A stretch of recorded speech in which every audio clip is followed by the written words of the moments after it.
سؤال بيلح على ناس كتير. تفتكر إيه اللي بيحصل يعني بالظبط أول ما الواحد بيموت؟ وهل ملكوت السماوات ده اللي هو حلم بعيد قوي ولا ممكن نكون بنلمس حتة منه دلوقتي؟ بلاش تحتار، هنساعدك تختار. حلم اليوم وقتك دهر، اختار اللي ينفعك.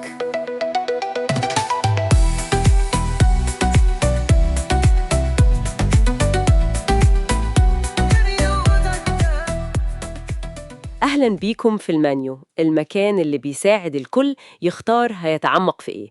النهاردة بنفتح كورس عن موضوع كبير ومهم قوي، الإسخاتولوجي. اللي هو يعني آخرة الأيام.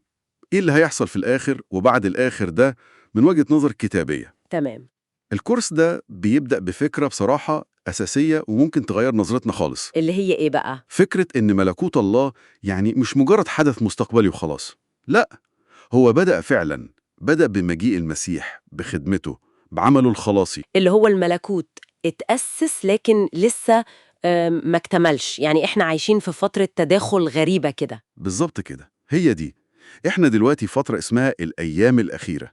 دي فترة فريدة قوي، بيحصل فيها تقاطع بين الظهر الحاضر بكل بقى ضعفه وخطاياه ومشاكله، آه. وبين الظهر الآتي ببركاته وبحضور الله فيه.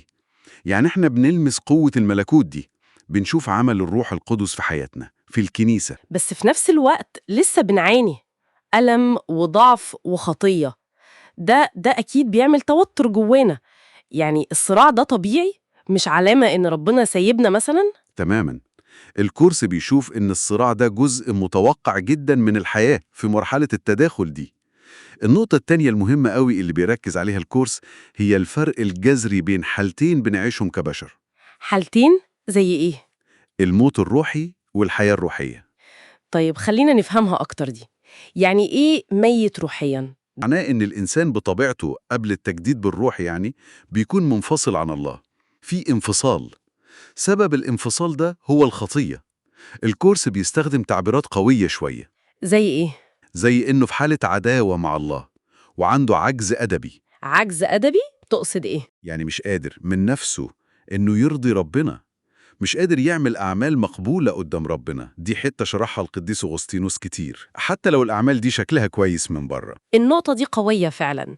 يعني لو شخص مش مؤمن بس بيعمل خير كتير وبيساعد الناس، الكورس بيقول إن ده مش كفاية عند ربنا؟ ليه بقى؟ بالظبط، مش كفاية في حد ذاته لإرضاء الله، لأن الأعمال دي حسب الكورس بتتعمل خارج الإيمان بالمسيح، ومن قلب يعني لسه مش متصالح مع الله، في لسه العداوة دي. تمام. على الناحية التانية بقى، المؤمن اللي اتولد ولادة جديدة بالروح القدس، ده بينال حياة روحية. الكلام ده بيودينا للسؤال اللي دايما الناس بتسأله.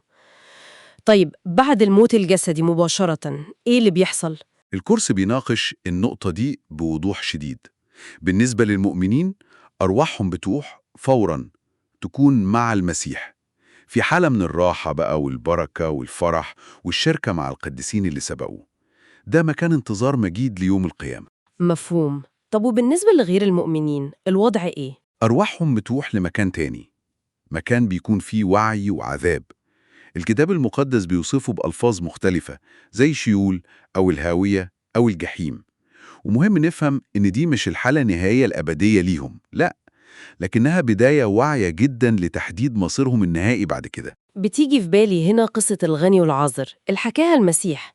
فعلا بتوضح قد إيه الاختبار بيكون مختلف وواعي تماما لكل طرف بعد الموت مباشرة. دي فكرة يعني مرعبة ومفرحة في نفس الوقت حسب كل واحد ومصيره. هي فعلا بتدي لمحة قوية عن الوعي ده وعن الاختلاف الشاسع ده، وده كله حتى قبل يوم الدينونة الأخير. دي كانت مجرد عناوين.